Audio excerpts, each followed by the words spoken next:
Welcome to Luca is a Billionaire, where the only thing I invest in is your answers. You start by updating the NVIDIA driver because newer drivers fix color and gamma issues. Once done, open NVIDIA Control Panel and go to Manage 3D Settings. Make sure the preferred graphics processor is set to high-performance NVIDIA GPU. This forces the game to use the dedicated card.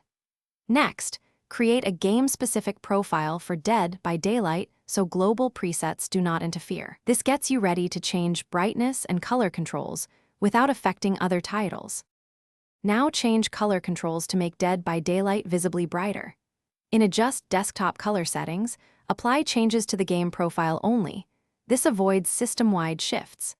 Increase brightness around +10 to +25 and lift contrast slightly, because contrast keeps detail from washing out.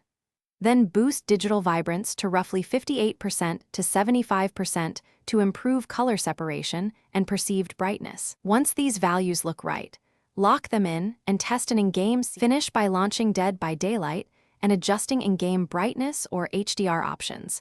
These interact with your NVIDIA settings and finalize the result. If the image looks washed out, reduce contrast or digital vibrance by 5-point increments until detail returns. If there is no visible change, make sure the NVIDIA profile is forced for the game and then restart the PC. Sometimes the driver needs a reboot to apply color overrides. One key tip: switch between full screen and borderless to test rendering differences. Thanks for watching and please subscribe. It's the best investment you'll ever make.